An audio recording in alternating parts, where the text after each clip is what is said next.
Well, welcome back, everyone. It's great to see you. House Republicans are unified and hitting the ground running under the new leadership of Speaker Mike Johnson. After earning unanimous support on the House floor, Speaker Mike Johnson has truly hit it out of the park in the People's House, and we are proud to stand with him on this leadership team.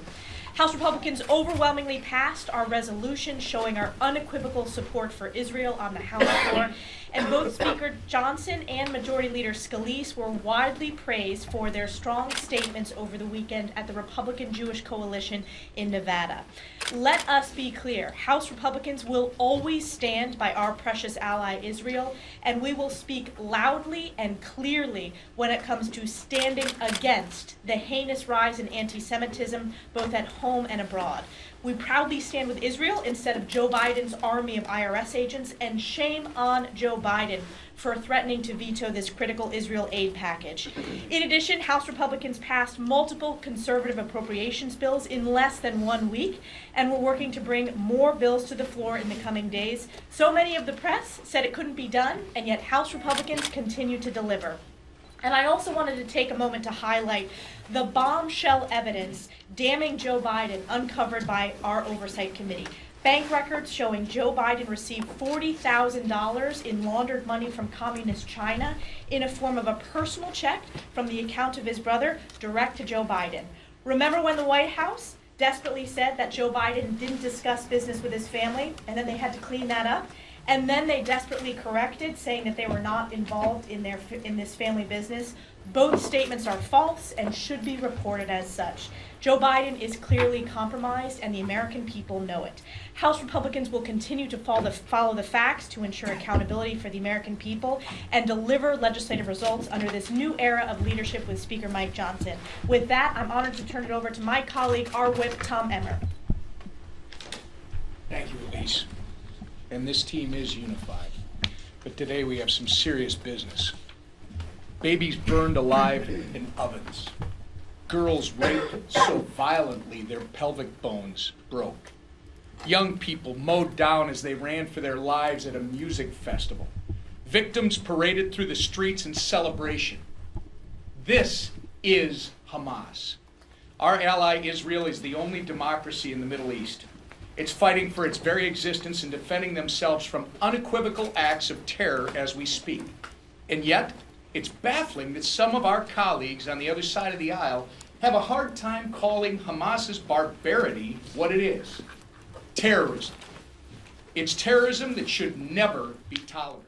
Never be excused, and never be rationalized no matter what political party you're affiliated with. That is why, in our first order of business under Speaker Mike Johnson, House Republicans made it resoundingly clear that we unapologetically stand with Israel. Not just when Israel is attacked, but also when Israel rightly defends itself. Good versus evil should be easily identified in this situation, but unfortunately, it's not for some. Now we're seeing anti-Semitism on the rise in this country like never before. Border agents are being warned to look out for Hamas and Hezbollah sympathizers trying to take advantage of the Biden administration's open borders agenda. And weak-kneed leadership continues to enable terrorism around the globe. Now more than ever, we cannot afford to be silent. We cannot afford to be hesitant. And as much as we may disagree on certain policy issues, we must come together to condemn Hamas without any footnotes or disclaimers. Support our ally Israel and secure our own borders. House Republicans have provided the blueprints to do all of this. I can only hope that the Biden White House and Democrats in Congress will eventually join us in delivering on these common sense policies for the American people. And with that, I turn it over to our Majority Leader, Steve Scalise. Well, thank you, Whip Emmer. The House is off to another busy start. But if you just look at the first 24 hours under Speaker Mike Johnson, we started off passing a very strong, overwhelmingly bipartisan resolution supporting Israel. It was an important, I think, first statement that this is the focus of our new speaker, getting the House open for business again. We followed that up just a few hours later, passing an appropriations bill, getting that process back on track. Because now, if you look at last night's action, coming in, passing more Israel resolutions, as well as passing yet another appropriations bill yesterday, 2 more teed up this week. We will be at over 80% of government funding passing the House of Representatives, and yet the Senate is finally starting to take action because they realize that the House is serious about getting this appropriations process back on track, and our Speaker has made that very clear to our Senate colleagues as well as to the President about what's at stake and about what the focus of the House is on. If you look at today, really important pieces of legislation that we have, not just the appropriations process, but supporting Israel. Of course, we have a critical piece of the funding structure for Israel, bringing the bill to make sure that Israel has the tools it needs to fight and defeat Hamas, whether it's replenishing Iron Dome, some of the other strategic weapon systems that their leadership has asked our administration for. These are things that have gone through a very strict vetting process. We've been working with the leadership of Israel as well to make sure that in a very targeted package, we're going to pass a bill, hopefully very bipartisan, that gives Israel the funding that they need to continue to make sure they can defend themselves from these vicious attacks that Whip Emmer described. We've all seen the horrid details. This is not a time to sit idly by. The House is going to take strong action today to send that message and send that bill over to the Senate as we continue other focuses. And this is something, an area where the administration has been incredibly weak, and that is standing up to Iran. The House is not going to be weak in that regard today. You're going to see a strong bill to come to the House floor to say that we will put sanctions again against Iranian oil to diminish the role that Iran has played in this. As we've seen from the Biden administration over and over these last few weeks, when it's been well chronicled, how closely Iran has worked with Hamas, not just for weeks, months, but even for over a year to plan these attacks. It's not just the planning and the coordination, but the funding primarily comes from Iran. And yet last year alone, Iran, by most estimates, made about $80 billion selling their oil on world markets because Joe Biden dropped sanctions that used to be in place. $80 billion going to Iran to sell oil at a time when he's blocking American oil, President Biden. How psychotic of a policy when you're blocking American-made oil, which is the cleanest in the world, made by Americans, and allowing Iran to sell their oil on world markets, generating over $80 billion for their economy that they use to fund terrorism like Hamas. And so the House will bring a bill today to reimpose strong sanctions so Iran cannot sell their oil on world markets, sending a message all around the globe that you don't need to go buy Iranian oil. You don't need to put money into the hands of the largest state sponsor of terrorism. Get your oil from stable sources like America, but don't fund what is the largest source of revenue for Hamas and other groups all around the world, Hezbollah, so many other terrorist organizations. That will come to the floor today as well. We need to continue to send that strong message, and we're not going to slow down in the House because we've got a leader now who's gotten the House back on track, who's gotten the House open for business and sent a strong message to our allies around the world and to this administration that we're serious about conducting the people's business, fighting for those families who are struggling and standing with our allies, and that is our Speaker, Mike Johnson. Thanks, Steve. Thanks so much. I am really grateful for this extraordinary leadership team. Good morning to everybody and welcome here. Grateful to have you. I was just in our Republican conference meeting, and there is such a great feeling of esprit de corps amongst House Republicans. We are not only unified, we are energized. And part of the reason for that is that our members were allowed to go home for the weekend and do some district work, and everyone met with constituents. Most everyone got to go home at least for a couple of days. And they came back with reports, glowing reports about the sentiment that is felt out in the grassroots amongst the American people, and not just amongst Republicans, but amongst all Americans. What happened is we went through 3 weeks of tumult here. Obviously, everybody watched it. You all walked through that valley with us, but we came out even stronger. And I'm telling you that right now, this group is ready to govern, and we have begun that already in earnest. We share enduring core principles, and I referenced this on the floor Wednesday night last week before I took my oath of office. What we stand for are the core principles of America. I call them the 7 core principles of American conservatism, but as I said from the chamber there up in the rostrum, that it's really America's principles. It's individual freedom and limited government and the rule of law, peace through strength, fiscal responsibility, free markets, and human dignity. These are the ideas that have guided our nation since its founding, and I believe that when we anchor ourselves to those again, we do right by the country. We are the greatest nation in the history of the world, and we are proud to say that and proud to defend it and preserve those principles. Because of all this, we have really healthy debates, even inside our own conference, sometimes about tactics, like every family does. But during a perilous time at home and abroad, we are united. And we're united in our pursuit of very clear objectives. We want to rein in reckless spending. We want to reduce inflation. And of course, right out of the blocks here, as has been noted, we're going to support our close friend and ally, Israel. Let me explain a few of these things, and then we'll take some questions. So on appropriations, we want Americans' voices to be heard in Washington. That's what the Republicans here in the House are dedicated to, and that's why we're restoring regular order. We're finishing our appropriations process, and we're doing this in a way that is very transparent. We have accountability to be assured here. We have participation from all members of Congress, and we're moving quickly on that agenda. Last week, as was mentioned, after I was sworn in as Speaker, we passed our appropriations bill for energy and water development. Yesterday, we passed our approach bill on the legislative branch, and later this week, we're going to bring up 2 more appropriations bills. That's Interior and Environment, and Transportation, Housing, and Urban Development. So while each of these bills fund different parts of the government, they all share one thing in common. They're fiscally responsible. They ensure that our government is funded in a responsible manner while finding critical savings for the American people. As conservatives, we understand that savings are needed now more than ever. You all know that we've crossed the terrible landmark of $33.6 trillion in federal debt, and that threatens our security, our freedom, our way of life.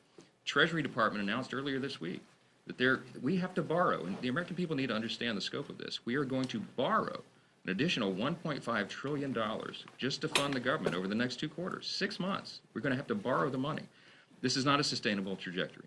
And so what's happening is the effect on the American people has been really devastating. You have record high inflation. It's causing real pain for hardworking American families. It's leaving their futures uncertain.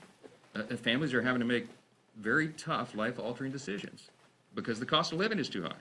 Meanwhile, the skyrocketing interest rates are quickly turning the American dream into a mirage for millions of Americans. We feel that acutely here.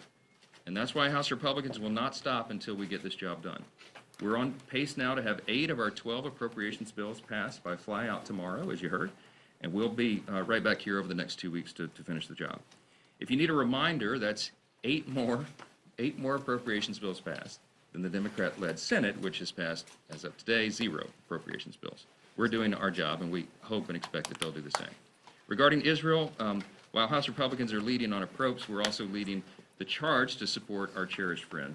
And last week, in one of my first acts as Speaker, we passed a resolution reaffirming our commitment to Israel in its moment of peril. And now, as Israel begins the next phase of its war, it's been kind of disturbing to us. I've heard Democrats suggest that there needs to be a ceasefire. Let us be clear. We've been very clear about this. There was a ceasefire.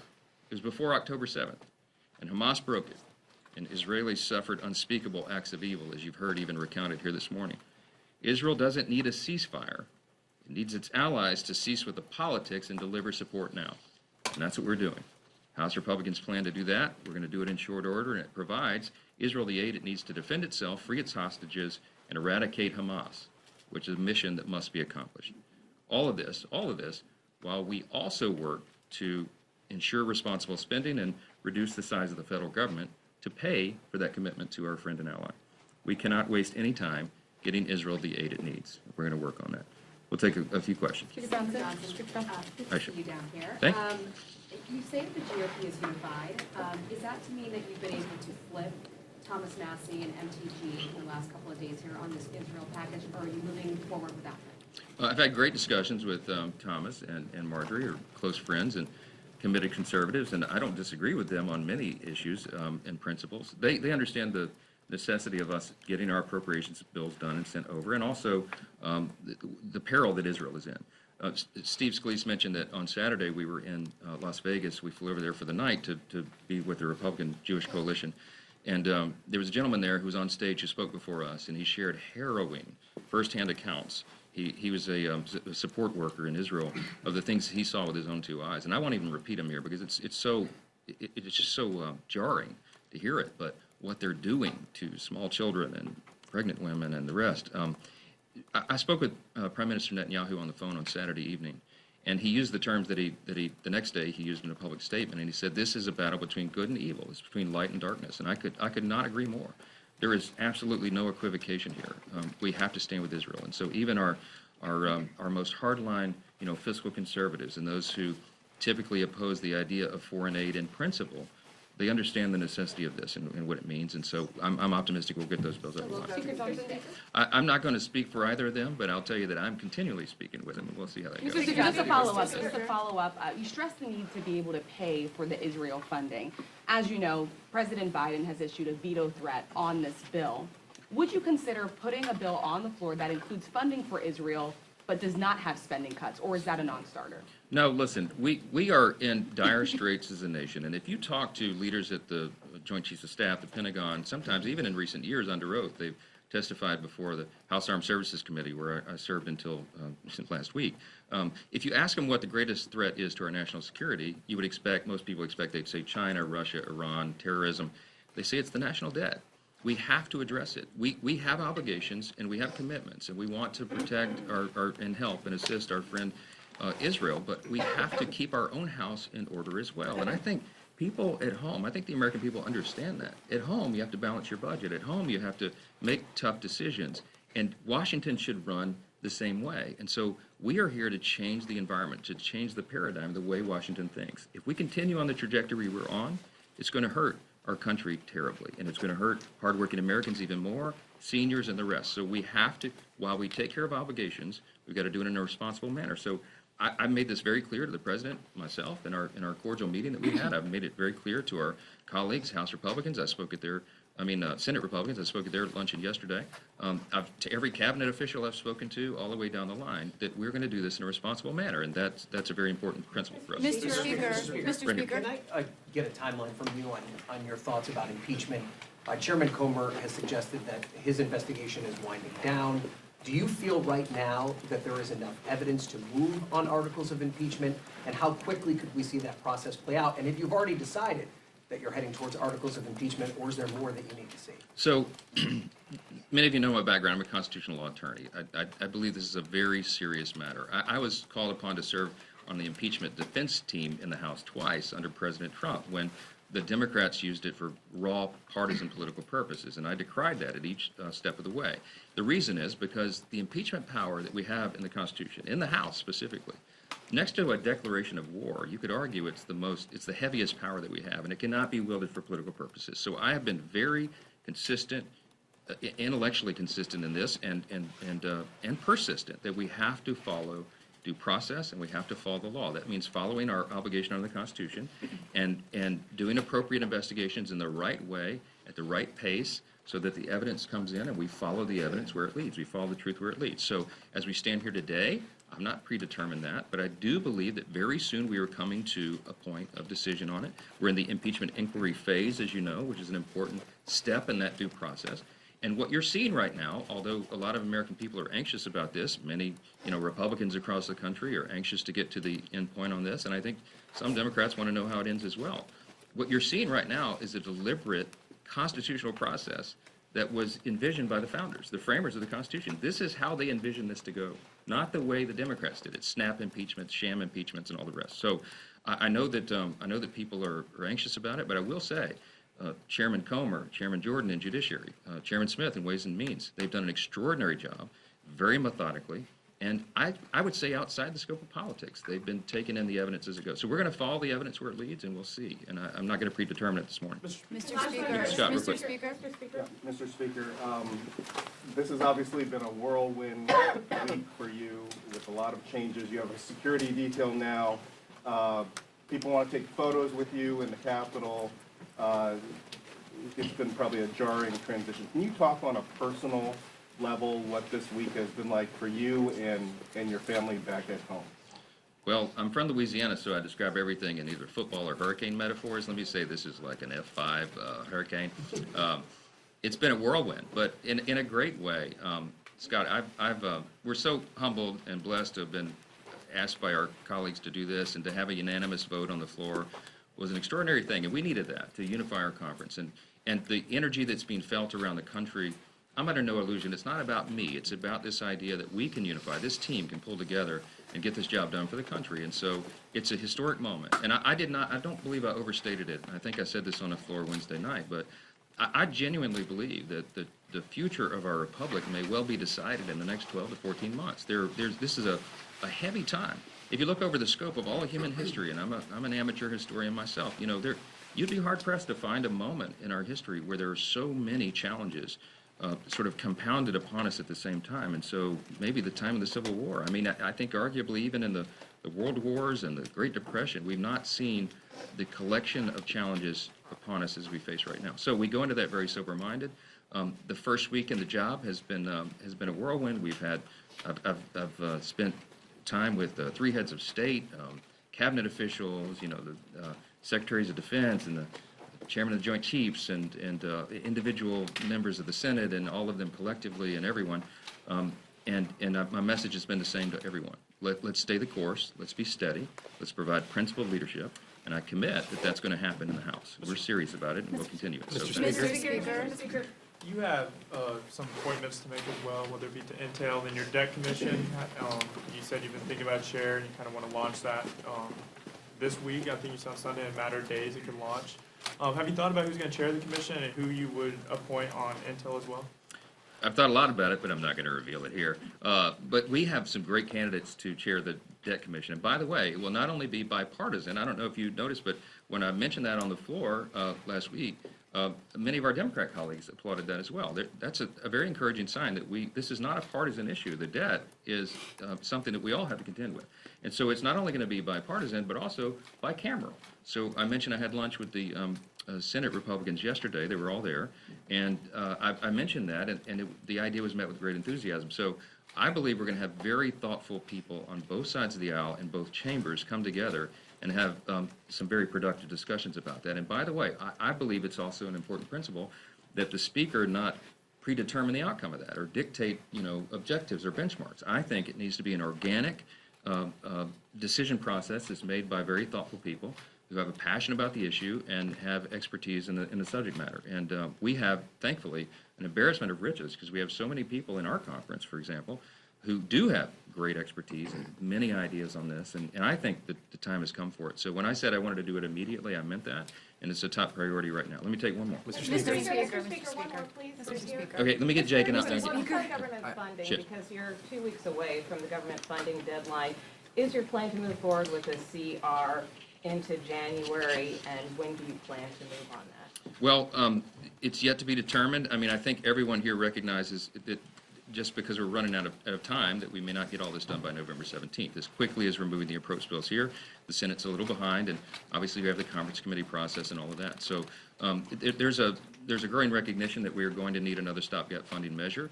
I've made clear that my initial idea was to extend that to January 15th to get us beyond the sort of the Christmas rush and the things that typically jam us in the House. I think there's some good arguments for that, but some of my colleagues have other ideas as well. One idea that was pitched this morning, to be very frank with you, is a laddered CR. I'll unpack for you what that means here in the coming days, but potentially that you would do a CR that extends individual pieces of the appropriations process, individual bills. We'll see how that goes. I think we can build consensus around it, but I think there's a recognition that we have to complete the job, and we run out of the clock on this, but we want to do what's right with the American people. So stay tuned for further details. Last question with Jake. Yeah. Do you, on just Israel, I want to nail you down on that, on Ukraine. You're just saying you will not pass Israel aid bill unless it's offset. Is that the correct interpretation of your comments? That's what we're going to do, and the reason for that But I'm saying is, when it comes back from the Senate, that's your... look, right. We're their decision they have to make on their own, but our decision is, look, the reason we pulled it from the Israel fund is that's a pile of money, $67 billion that's sitting over there to refurbish, build up, and hire new IRS agents and the rest. If you have to look at the scope and the importance of our commitments right now, my belief is that this dire situation in Israel is so important that it's more immediate than that. And if Democrats in the Senate or the House or anywhere else want to argue that hiring more IRS agents is more important than standing with Israel in this moment, I'm ready to have that debate. But I did not attach that for political purposes, okay? I attached it because, again, we're trying to get back to the principle of fiscal responsibility here. And that was the easiest and largest pile of money that's sitting there for us to be able to pay for this immediate obligation. And so we're going to stand for that, and I'm going to continue to message that to the American people. And you know what? I suspect they're with us on it. And Mr. on Speaker, Ukraine, just how do you intend to handle that? Ukraine will come in short order. It will come next. And you've heard me say that we want to pair border security with Ukraine because I think we can get bipartisan agreement on both of those matters. Look, the American people feel very strongly about this, and I do as well. And I can tell you House Republicans do.